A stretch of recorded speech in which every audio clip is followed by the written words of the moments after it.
think we're on. Hello. Okay, it is hot. Okay. Good evening. I want to welcome everybody who's here this evening for the Logansport High School Guidance's annual financial aid scholarship meeting that we'll host here. Usually it's just with InvestEd, but we've invited our friends at the Community Foundation to also speak tonight upon the 65 scholarships that they have available to Logansport High School students with their one-time application. And Michelle Landis is here with us from the Community Foundation to talk about that. She'll be first up. We'll last about 15, 20 minutes or so, and then we're going to switch gears into the FASA. We have our other friends here from InvestEd, and he will go over about a 40-minute presentation on what to expect with the FAFSA, how to kind of go through it. And then after that presentation, we will have about 30 minutes. If you've brought your laptop with you, we can create your FSA ID, which if I'm talking in a foreign language to you right now, you'll figure out what that is here, hopefully by the end of the presentation. But that's like the one big key starter to financial aid with the FAFSA. And so we have that opportunity with you this evening to create that. You cannot complete the FAFSA right now as it is delayed again this year, which you'll hear all about that too, I'm sure. But we are going to kind of try to kickstart that for you. Every high school senior in the state of Indiana, due to a state legislative passing, requires all high school students to complete the FAFSA by the time they graduate, no matter what their after high school plans look like, including military, workforce, whatever your plan is. So that is a goal of every high school senior per state legislatives. That we have to complete that with all of our students before they graduate. I'm Abby Lundy with the LHS Guidance Office. We have Sherry Harris and Karen Combs with us too this evening. And so we'll just kind of be around. If you have any questions afterwards, feel free to ask us. We also have FAFSA workshops starting. We actually had one scheduled in November because October 1st is supposed to be the FAFSA release date, which that has come and gone, looking like December-ish again.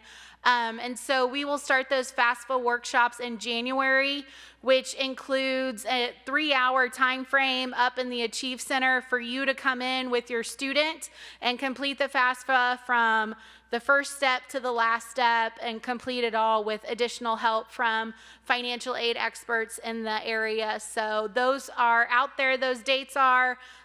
We have one with IUK, Ivy Tech, InvestEd is coming back up to do those workshops as well. So keep an eye out for those if those are of interest for you. The FAFSA has changed if you haven't done it in a few years. And so again, I will let our guests get started with their presentations. And if you have any questions, we can hold those till the end, or you could come find one of us after the end when we're doing that FSA ID workshop. So without further ado, we will welcome Michelle Landis from the Cass County Community Foundation. Hi, good evening. I'm just going to go over just a few of the most important things at the Community Foundation with the scholarships. It's pretty basic. It's a computer software that you just fill in the information, and it tells you what scholarships you are eligible for. And if you just have issues is when you contact me if you have any additional questions. So first I'm going to go through the scholarship booklet. You have a table of contents that lists all of our scholarships, a little bit about the Community Foundation, our board members, and the staff at the office. One of the things I really want to make sure we talk about is the timeline. Our goal this year is to have the website up and running the week of Thanksgiving. I will send Ms. Lundy an email telling her the site is open, and I'll have a link for all the students to go to. The next thing, no later than February 1st is when the due date of the scholarships. In March and April, the Scholarship Selection Committee will meet and start making selections on the winners of each of the scholarships. In May, the scholarships will be presented at your senior awards evening. That evening, if you are awarded a scholarship, you will receive a packet of information. That information will have a voucher in it. You will need to complete that voucher in order for us to send a check to your school. It just has the basic information, your name, the scholarship you received, and where we need to send the check. And checks are always mailed directly to the schools. If you do win more than one scholarship through the Community Foundation, you must complete a voucher form for each scholarship that you receive. Those vouchers are due June 15th. If you meet that deadline, the checks will be mailed July 15th. If you miss that deadline, your check will be delayed probably to your school. In August, we do offer a send-off party to all the scholarship recipients who did receive scholarships. They'll get a basket of goodies. We have a tailgate party, a celebration of all the recipients. At the end of the scholarship booklet, there is a listing that I have organized by school. Here under Logansport High School, here is all the scholarships that the LHS students are qualified for just by attending Logansport. There's a total of 65 scholarships now that is available.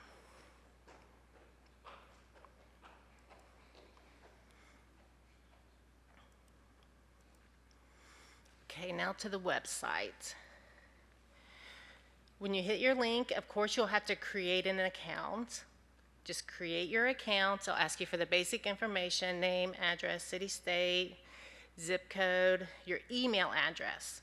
We ask that you use a personal email and not your school email. After school is ended and you've graduated and we need to contact you for some reason, and we try to send you an email, it will go to your school address and you will no longer have access to that after you graduate. So please use a personal email. We will, of course, try to call you, but we have had students that don't have their voicemails set up or their voicemails are full. So use your personal email. Okay, once you create your account, we're going to log in.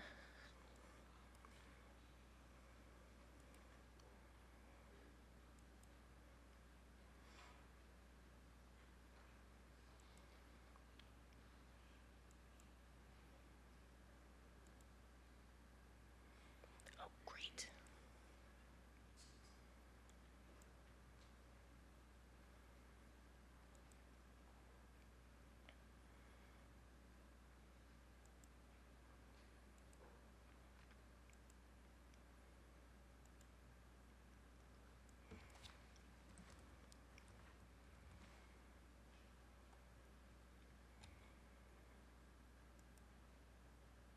Okay, here we go. I'm going to show you briefly what the application will look like. This is currently my dummy application.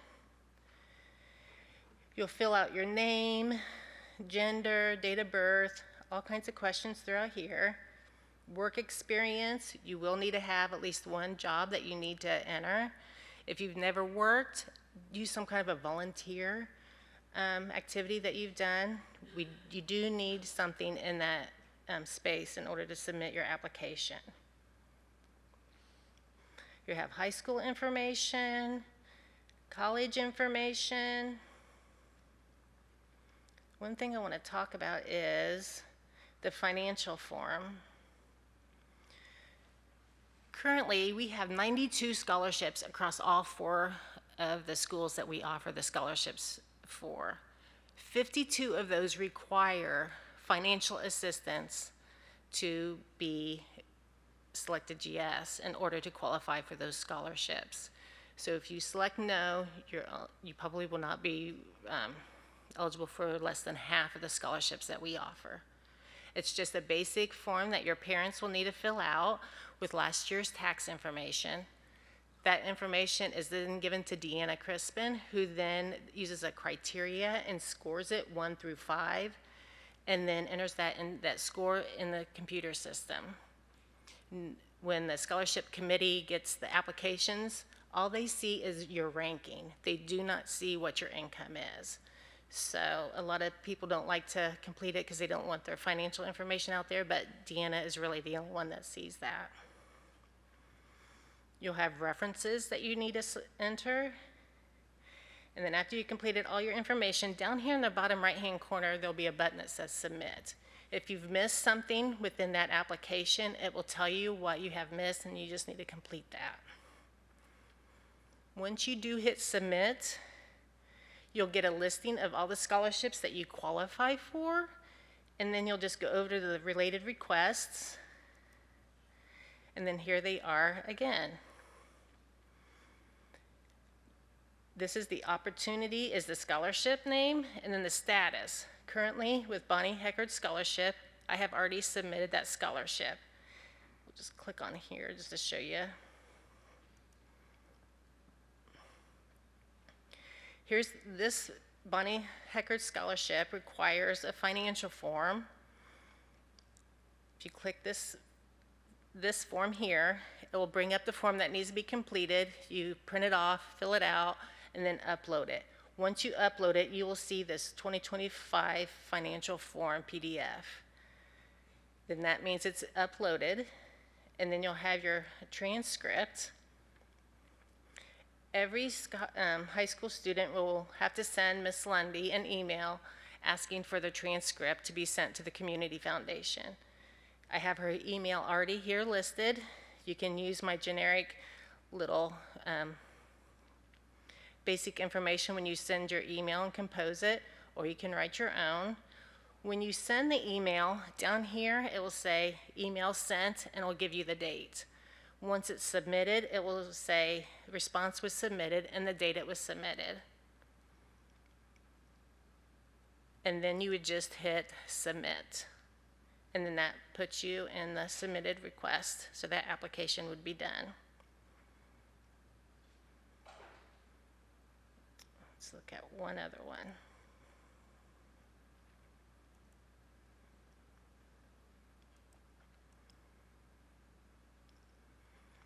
This Forever 85 scholarship, it has that you are required to do a financial form too. Once you upload the financial form, it automatically attaches to all the scholarships that require that. So the upload only needs to happen once. The transcript, every scholarship will require that, and that has already been sent, so that does not need to be resent again. But with this scholarship, you have an essay that you have to complete. So you would just go ahead and fill out, answer the question and write your little essay. If the application, the transcript or the financial form has not been submitted yet, you can just go ahead and save it. And then once that's submitted, then once the transcript or the financial form is submitted, then you can submit your application.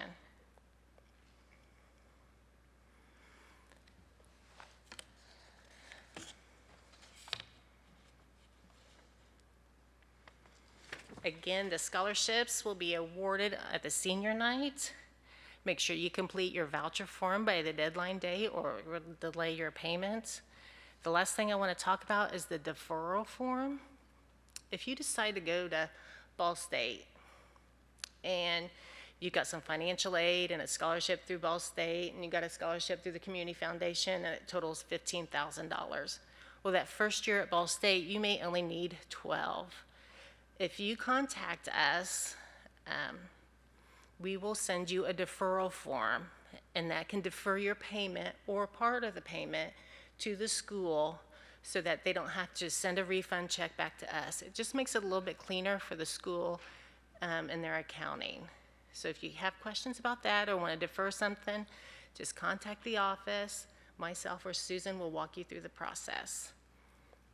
Again, I will send Ms. Lundy the booklet and the application website. My goal is, again, the week of Thanksgiving. If you have questions or problems, let Ms. Lundy know, or you can call the Community Foundation. I'd be happy to help you through the process.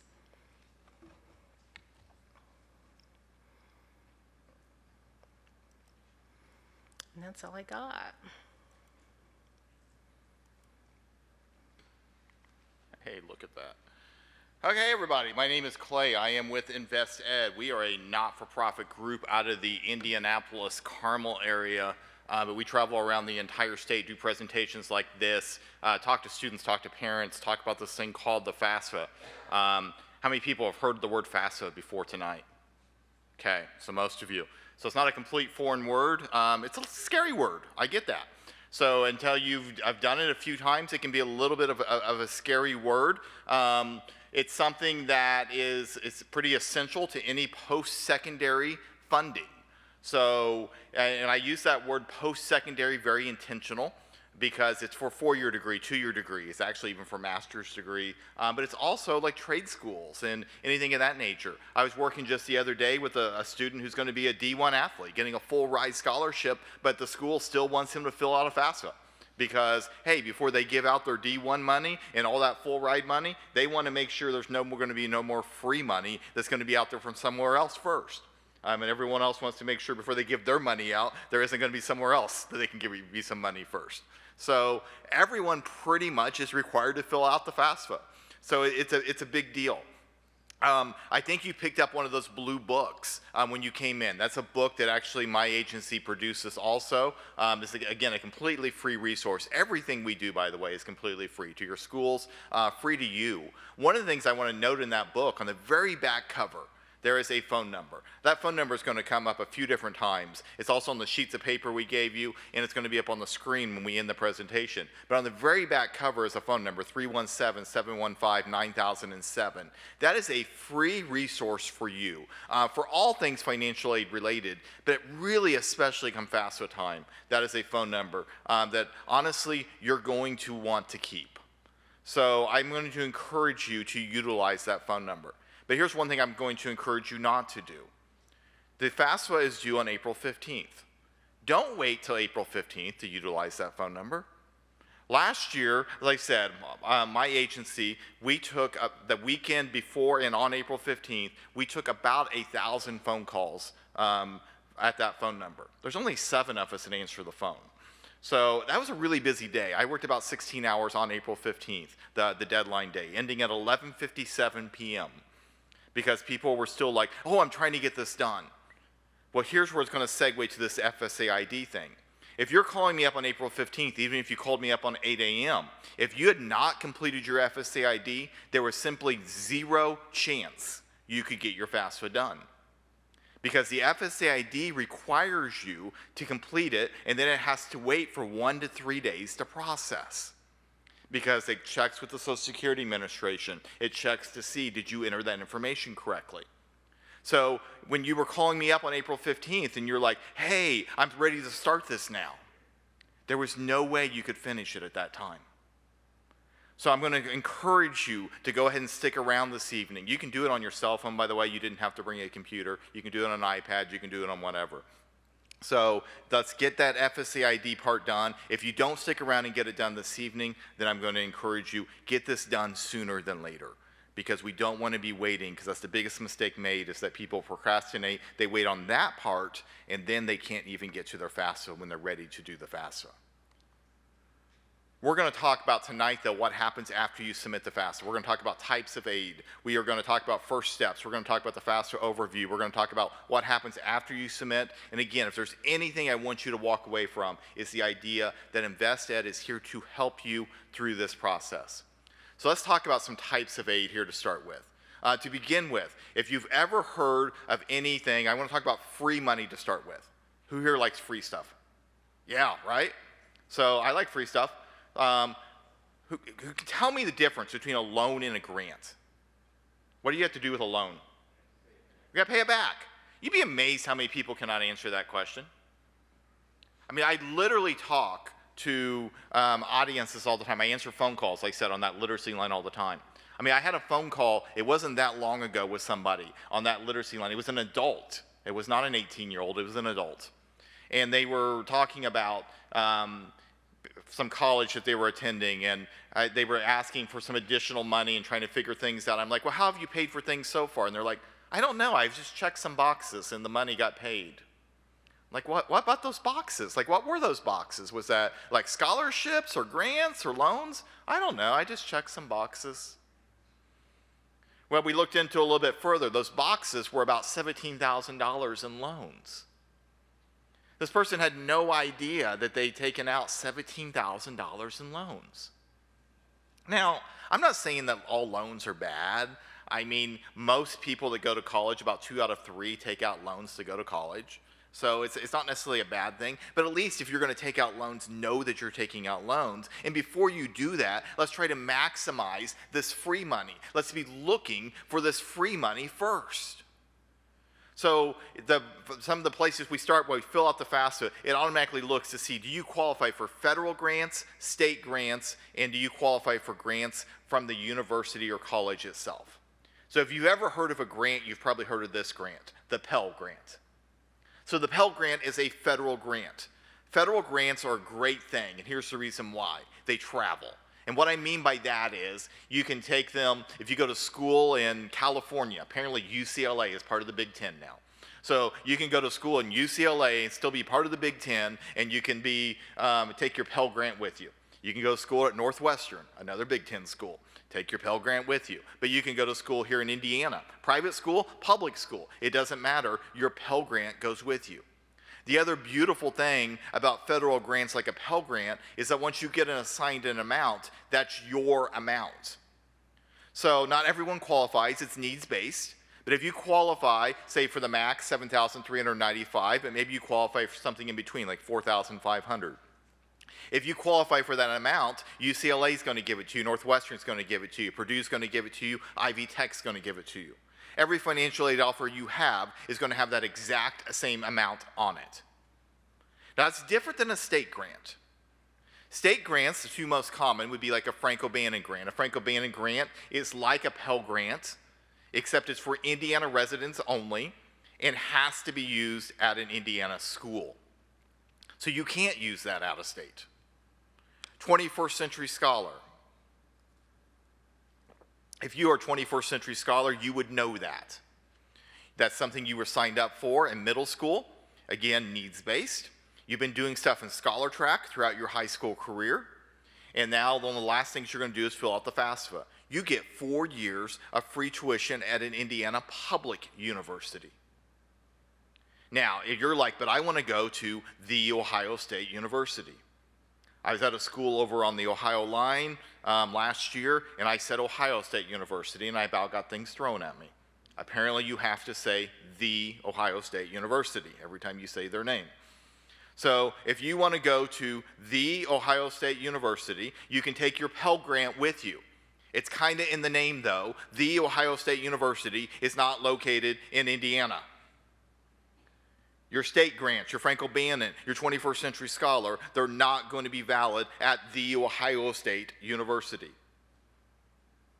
So each and every school is going to have their own different set of grants that they can give you. The other thing about like the Frank-O'Bannon grant, the amount actually varies. So unlike the Pell Grant, where it's consistent across the board, the Frank-O'Bannon grant, honestly, the more expensive the school is in Indiana, the higher the amount that grant can be. This is where private schools can actually start to become a little bit more affordable. That and the institutional grants themselves. I don't know if you've ever looked at some of the prices of some of these private schools. Some of these private schools, 30 grand, 40 grand, 50 grand, 60 grand, tuition only. And you're like, how does anyone actually ever pay to go to these things? The reality is very few people actually pay full price. Most people are getting some sort of discount. Now that discount may be 5 grand, that discount may be 50 grand. Now there's a pretty big difference there. I want the comma where the 50 grand goes. But depending on that discount, again, they're looking at your FAFSA information. But when the college gives you that money, they're going to say that's only good for that college. When Butler says, we're going to give you 30 grand off, that money's only good for Butler. Butler doesn't say, hey, go ahead and use that money at Ball State. We don't mind. No, that money's only came from Butler alumni. That Butler came from Butler donors. That's into like this, billion-dollar endowment that Butler has. They're going to use that only for Butler students. So again, that's looking at these different grant packages that you're going to get from these various different schools. Now, we heard a lot about scholarships. Here's what I'm going to tell you on scholarships. Please apply for scholarships. I go across the entire state. I hear from individuals that run these foundations, and I hear a message that's the same statewide.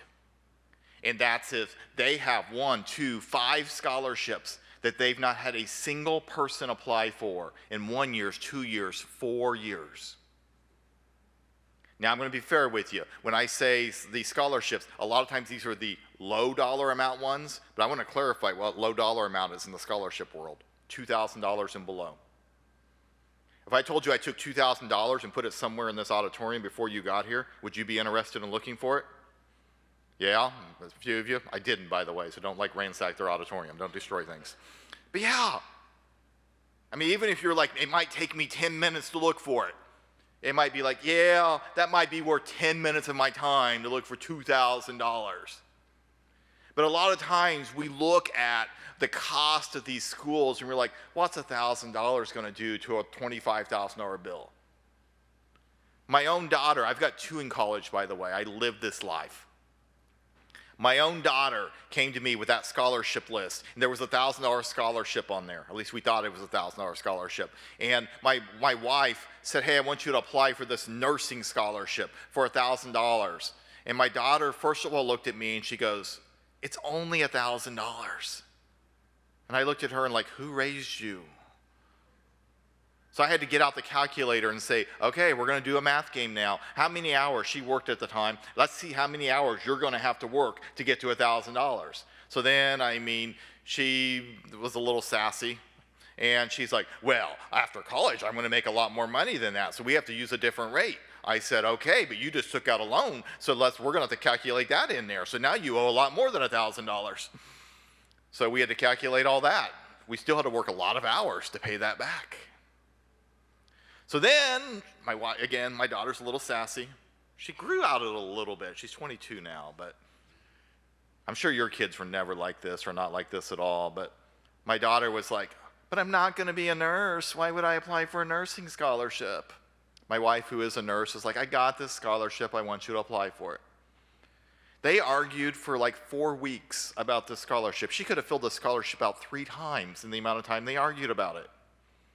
Apparently, she finished filling out the scholarship because the night they announced the scholarship winners, they announced the winner of the nursing scholarship, they announced my daughter's name.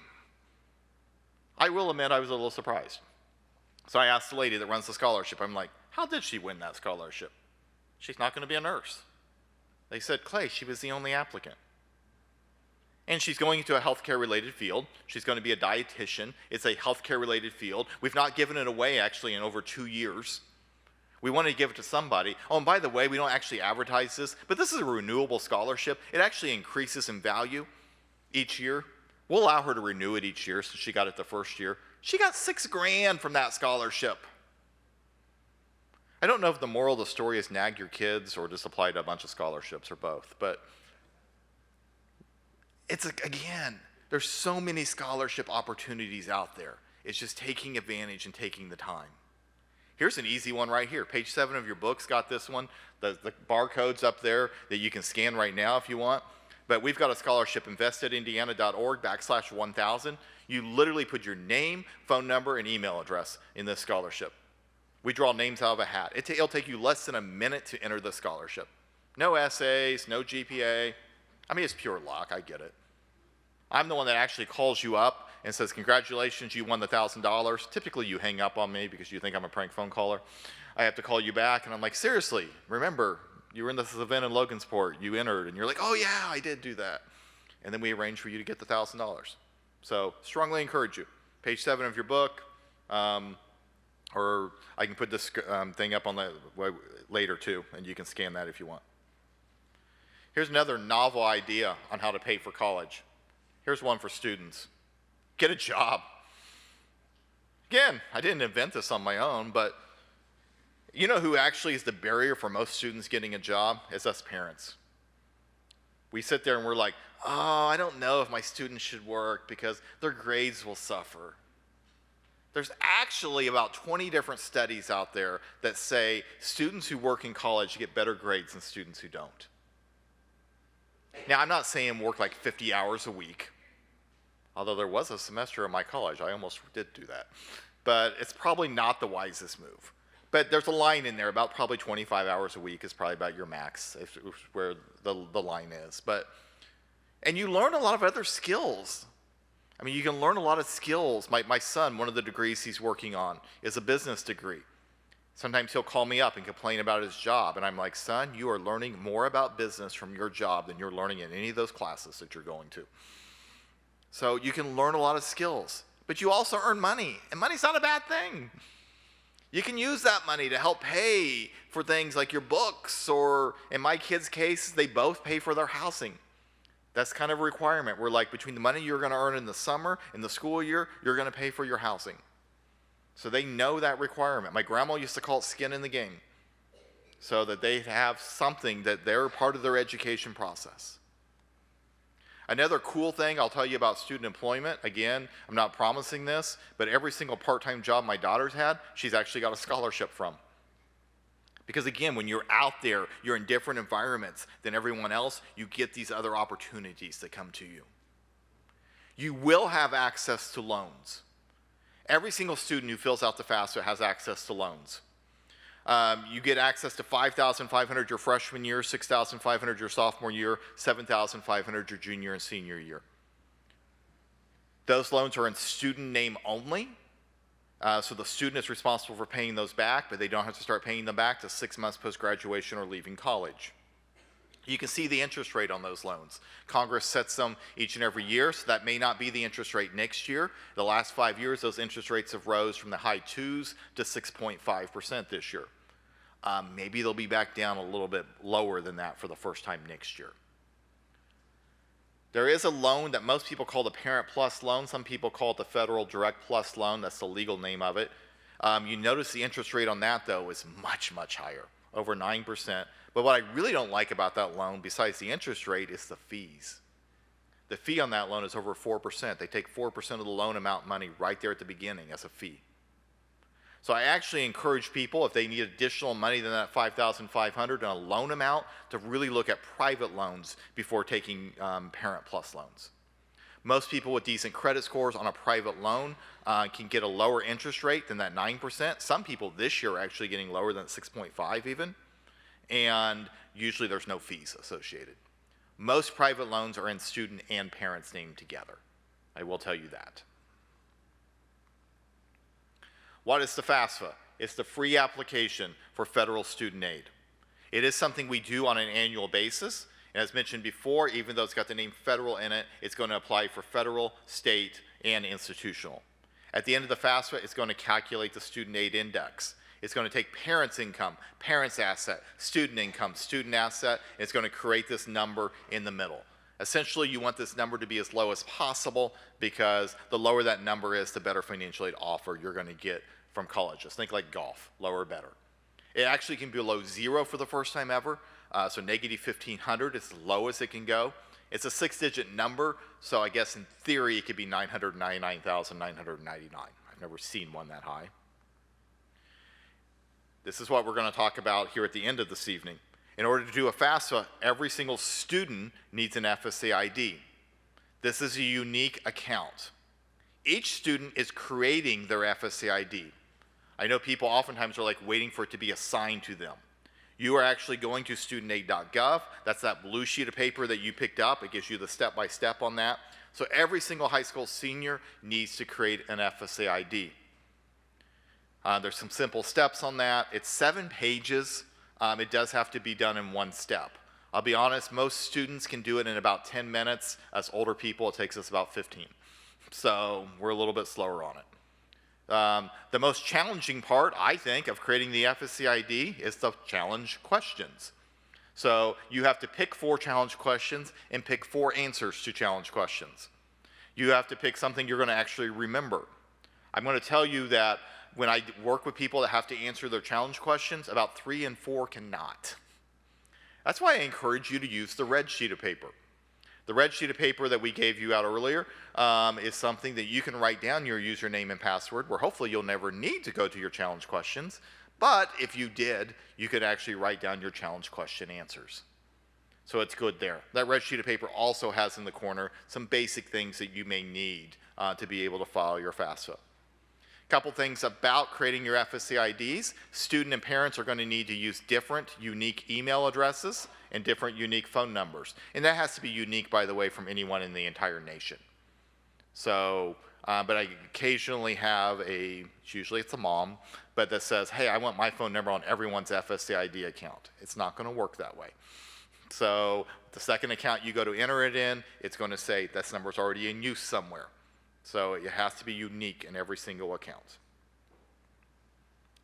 When does the FAFSA open? Well, this is kind of a loaded question. It technically did open October 1st this year. The problem is it just didn't open up October 1st to everybody. So here's the deal. Last year was the first major revision of the FAFSA in almost 3 decades. If you didn't hear, it didn't go very well. You're actually kind of blessed that you weren't part of that first year if you weren't. So was anybody part of the first year? Did anybody have to file one last year? Okay, a couple people were there. Hopefully you had a decent experience with it, but a couple of you shaking, you're like, no, I didn't. So, okay. But there was a lot of horror stories from last year. Things just didn't go so great last year with it. So, this year they had told us, hey, we're going to still roll it out October 1st because that's when we roll it out every year. And then about August, they're like, you know what we're going to actually do is we're going to do some beta groups. We're going to actually have some groups starting in October that are going to test out the FAFSA and give us some feedback. So those have been happening nationwide. There's actually going to be a group here in Indiana during the first week in November. That's going to be beta groups and doing it here. So between October and November, there's going to be different groups giving feedback and hopefully getting even some more improvements made to the FAFSA. So the FAFSA is going to open December 1st-ish, because this is government speak. So here's the key. We are going to fill out the 25-26 FAFSA this year. Here's the way to remember that. You're graduating in 2025 into your freshman year of college in 2026. I bring that up because when you go to studentaid.gov, you're going to see there's a 24-25 FAFSA on there. I almost guarantee you in a room this size, someone has already filled out the 24-25 FAFSA thinking they were ahead of the game and that they were getting next year's FAFSA done. If you did that, that's okay. You just haven't filled out the FAFSA. You still need to do the 25-26 FAFSA. So every presentation I've done since October 1st, I've had someone walk up to me and says, I'm the person that filled out the 24-25 FAFSA. I've already picked out the 2 people in this room that did that. So just the way you're looking at me. So again, it's okay. You actually got some practice for next year. So the key, though, is you're looking for the 25-26 FAFSA to open. So here's what I don't want you to do. I don't want you to go onto the website December 1st at 12:10 a.m. and go, that guy said it's going to open December 1st, and just start filling out a FAFSA. If it does not say 25-26, don't fill it out. Even if it's December 3rd. If you go on there and it does not say 25-26, don't fill it out. Because I don't want to be the first person to disappoint you, but the government occasionally misses deadlines. So we're waiting for 25-26. Who knows? Maybe they'll surprise me and they'll open it November 30th. I'm not really counting on that. But we're waiting 25-26, okay? So what year are we looking for? I have to say it 7 times. So one more time. What are we waiting for? Okay, we got it. 25-26. When is the 25-26 FAFSA due? April 15th is the priority deadline. So what I mean by that is if you're a 21st century scholar, if you're going to qualify for state money, you desperately need to be in by April 15th. Because what they do is they take anybody in before April 15th, they're in one pot, and then anybody that comes in after April 15th, they look and say, do we have any money left? They never do. And then they give them any money that's left at that point. So you desperately want to be in by April 15th if you're going to qualify for any state money. The reality is you want to be in much sooner than that, because a lot of institutions and stuff give out money on an earlier basis. And you just don't want to roll the dice to be that close to the deadline. Now, saying that, I've already told you the 24-25 FAFSA didn't disappear on April 16th last year. It will still be there after April 15th. For some reason you don't get it done, you could still fill it out It's just you're likely not going to qualify for state aid at that point. What you're going to qualify for potentially is any federal aid, loans, and meet the requirement of filling out a FASA. When we start the FAFSA, I encourage students to start the FAFSA with their FSA ID. Students need an FSA ID and parents need an FSA ID. Here's why, because there's two parts to the FAFSA. There's the part for the student and there's a part for the parent. Some parents may already have an FSA ID. If you were a student yourself in the last 15 years and you did something online, you probably have an FSA ID. If you've got an older student and you've been signing off on their FAFSAs, you probably have an FSA ID. Even if you thought about going to college, didn't actually go, you just created an FSA ID to think about it, you have an FSA ID. The point being, once you have one, you have one. You can't create a second one. If you go into the system with that same social security number, it's going to tell you you can't do another one because you already have one. You got to recover that account. It's like recovering a Netflix account. You hit forgot password, it sends you a code to your phone or email, and then you reset the password. If you don't have access to that phone or email, that's when you got to get into the challenge questions, send a copy of your photo ID, or call a phone number. So that's where it gets a little bit more challenging. So the student uses their FSA ID, they log in, they do the student section. The student and the parent, when they log in, are going to do this thing called consent. They provide consent. Part of that consent is going to allow for taxes to be brought over. Oftentimes the student didn't file a 2023 tax return and there's no taxes to be brought over, they still provide consent. The consent's also going to allow for the student and parent to sign the document at the end. The student's going to answer certain questions that are going to determine if they're going to be an independent student or not.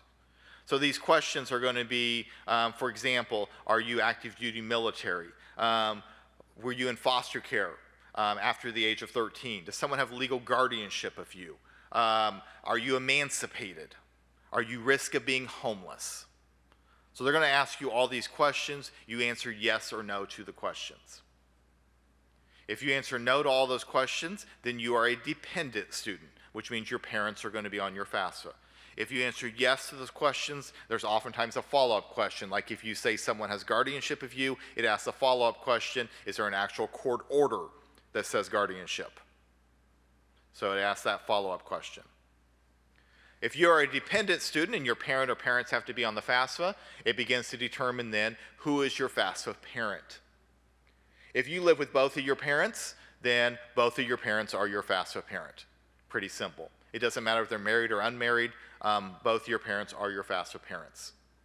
If you do not live with both your parents, then the question becomes, who provided the most financial support in the previous 12 months?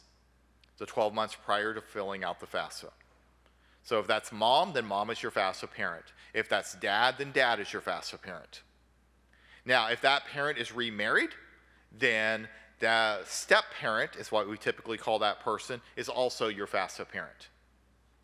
So you can see that we actually have multiple different scenarios on who could be on your FAFSA. It could be student only, it could be student mom and dad, it could be student mom, student dad, student mom step-parent, student dad step-parent. Who you did not hear me list, though, is student grandparents, student aunt and uncle, student and boyfriend's family who she's lived with the last 2 years.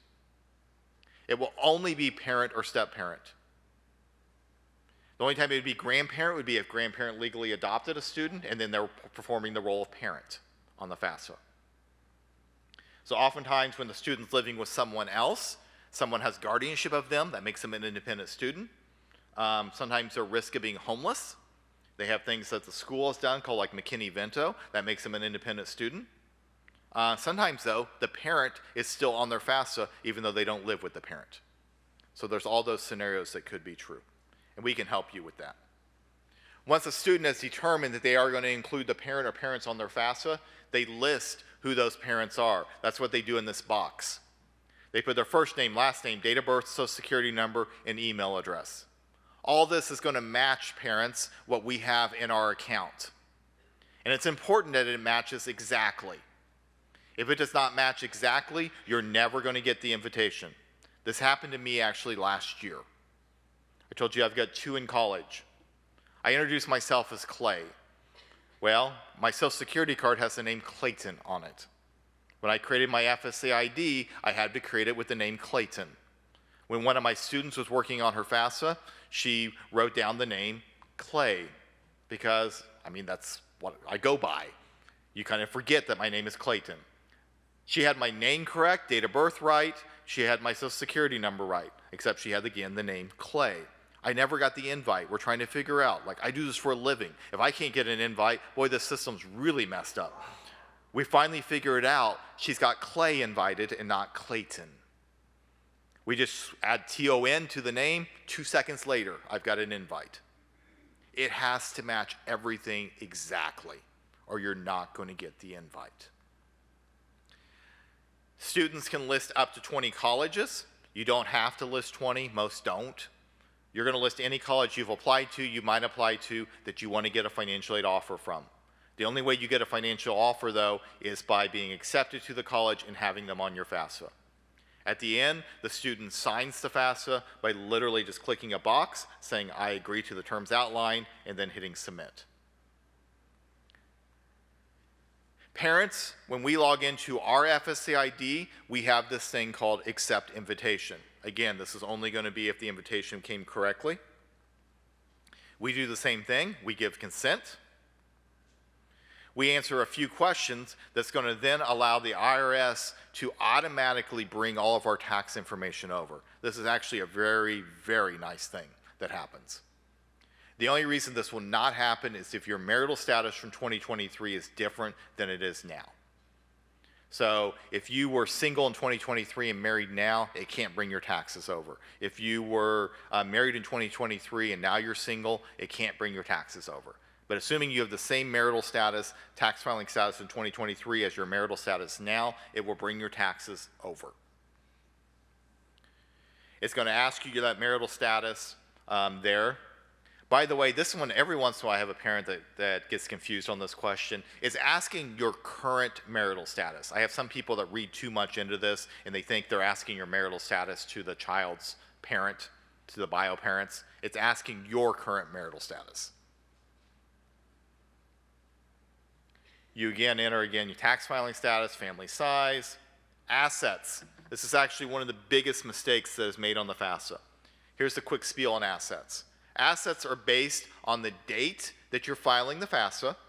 So while taxes are being pulled for 2023, if you file the FAFSA on January 30th, then your assets are based on January 30th. You file it on March 2nd, assets are based on March 2nd.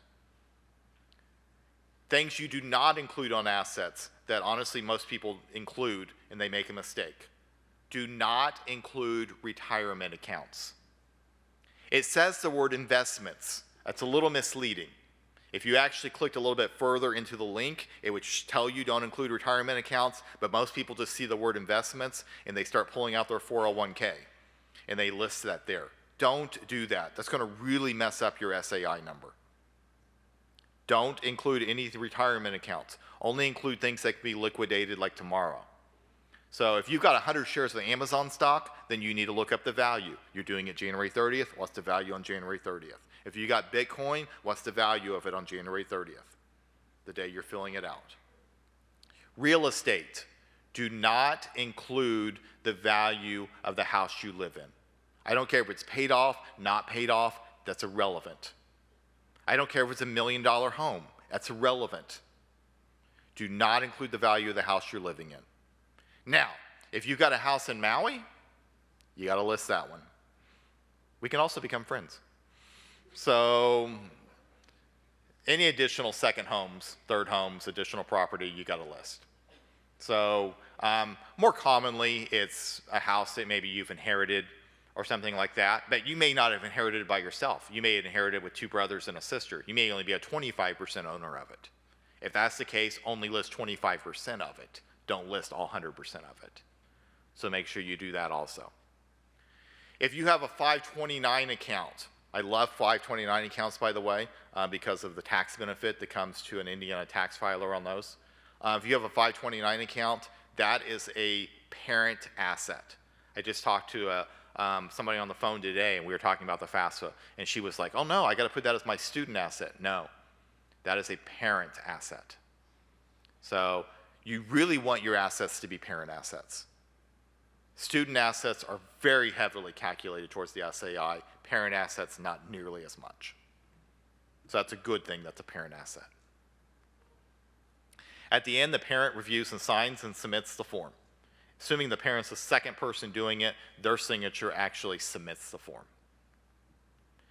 After you submit, the student has access to this thing called the FAFSA submission summary. I'm going to heavily encourage the student, or let's be real, the parent on behalf of the student, to log in as the student.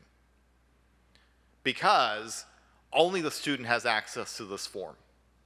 And this form will tell you if corrections need to be made. Last year we had a lot of corrections that needed to be made, and it wasn't by no fault most of the time by anyone that was doing it. It was just the way the form was done.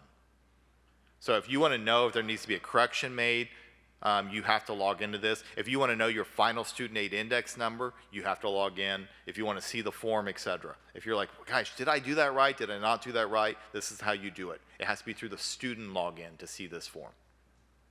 Special circumstances, and we're almost done. Special circumstances. 2023 is the taxes they're pulling. I come across people all the time that's like, that's not fair because my 2023 taxes do not reflect my current income. Well, then you have a special circumstance, especially when that number's lower. So I had a guy that, he's like, I retired December 31st, 2023. My income's like in half. Unfortunately, I come across individuals sometimes that have medical situations. They're like, unfortunately, some cancer or some other medical situation. They have hospital bills that are through the roof and their income's much, much lower.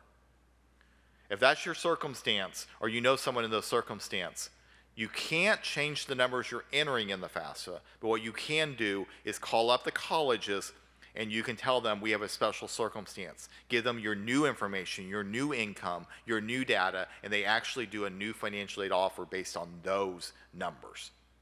They obviously need some sort of proof and stuff. So each college has their own forms and stuff for that. So you want to make sure that you speak the lingo though and call it special circumstances. Financial aid offers vary from college to college. Timing will look different, but they will hopefully be out a little earlier than they were last year. That was the bad thing with the FAFSA being out so late last year, so the offers came out really late too. So you've seen the blue and red sheet of paper that we gave out. We've got other sheets of paper that we have too that talk about some scholarships and school search and things of that nature. And here is, I promise you that phone number, 317-715-9007. There's also an email address on there, and then our website, investedindiana.org. But again, let me strongly encourage you to use that phone number. I can't tell you how many phone calls start off with, me and my spouse, me and my student have been arguing about this for like 3 hours. We're banging our head against the wall. And then 3 minutes later, issue solved, and they're like, I just wish I would have called you 3 hours ago. I'm like, I wish you would have too. So, and again, it doesn't mean anything. I probably could change the oil in my car. I take it somewhere because that person does how many oil changes a day. That's what they do. And I pay a little bit of money for that. We're free. But and I let them do that because that's their expertise. And this is what we do. We do several thousands of these each and every season. So feel free to rely upon us as a resource. And sometimes, honestly, last year, a lot of it was not even necessarily financial resources. It was learning to get past some of these glitches on the form. It was honestly like, hey, if you hit the back button 3 times, the forward button twice, then the back button 2 more times, you'll actually be able to get past that. You're like, no way. It works. And it was things like that. So it was silly things that we shouldn't have to have done, but that's what we were doing, a lot of support like that. So, so hopefully that won't be the case as much this year, but it will be answering more financial stuff. That's phone number. We're pretty liberal on when we answer it. If one of us is working, we'll answer. So we answer it Monday through Friday, 8 to 5, but also I've got about an hour and a half drive back to where I live tonight. I'll answer on my drive home tonight. I do a lot of events up in the region, so I'll be in Central Time Zone, so I may answer the phone at 10 o'clock at night at times. It always freaks people out. They're always like, I didn't think anyone was going to answer. I'm like, it's kind of a cause and effect here. You called, I answered. So you want me to beep or something? What do you want here? But I mean, so again, I can't promise you we'll answer at 10, but sometimes we do. So you're welcome to wait and give me a call later tonight, or if you have a question right now for good of the group, I would be willing to answer those right now. Questions for good of the group? Yes, sir. One question about personal loans per semester. Will the bank allow you to get several personal loans that quickly together if they understand it for school? Because I haven't gone through that. I mean, usually there's special loans that are student loans. And then student loans, typically what they allow you to get is up to the cost of attendance of the school. Think of it like a mortgage. Is that you can't get a loan for you can't get a $300,000 mortgage loan for a $200,000 home. So most schools should give you the cost of attendance. So the average cost of attendance, say for a public university in Indiana, is about $27,000. Now that's everything. That's the tuition, that's the room and board, that's books, that's all that stuff. So the most you could ever get, but then they're going to want to know what other money you've got first, and then they minus that out, and then you could get.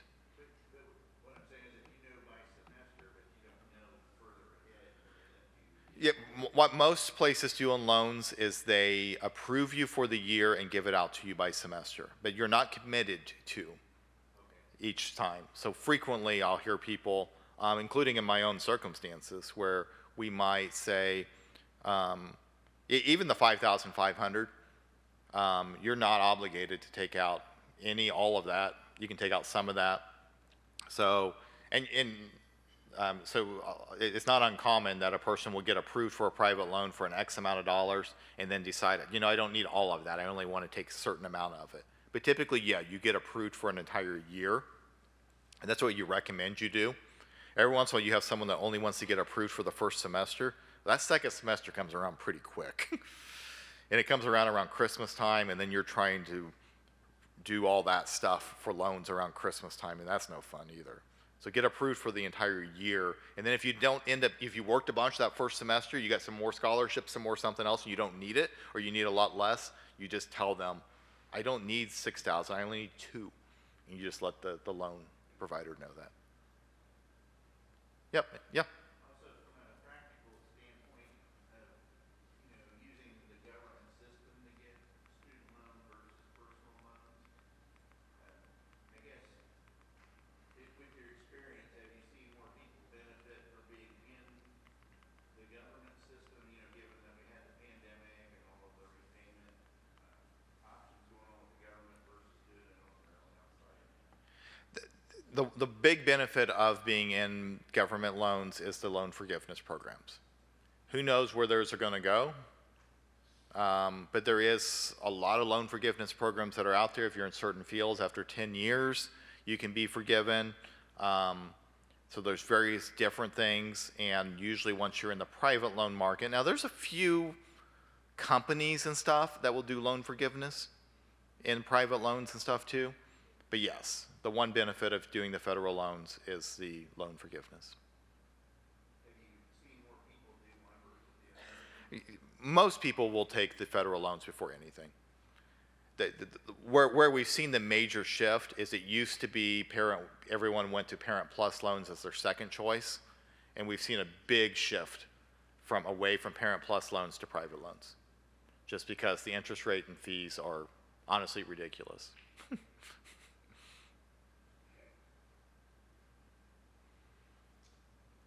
Yep. One other question I had was, you said we're using the financial information from 2023. If someone got laid off, but they had severance pay, are we only talking about the situation where you wouldn't have income replacement, basically, for that to be a special situation? Well, special circumstances are based upon what your income's going to be more of like in the spring of 2025. So it's going to be looking at, it's pulling your taxes into 2023. But let's say your 2023 taxes show that you have $100,000. And when you're looking at your student going to school in the fall of 2025, you're like, I'm only going to have $50,000. So then you're like, wait a minute, my income's half of what it was in 2023. So this never would count as regular income. If it was on your taxes. So, yes.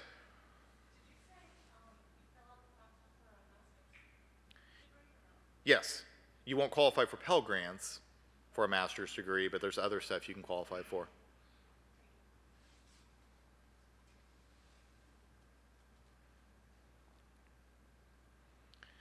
All right, so here's what, okay, a couple things. First of all, my boss at times wonders if I actually go anywhere at night.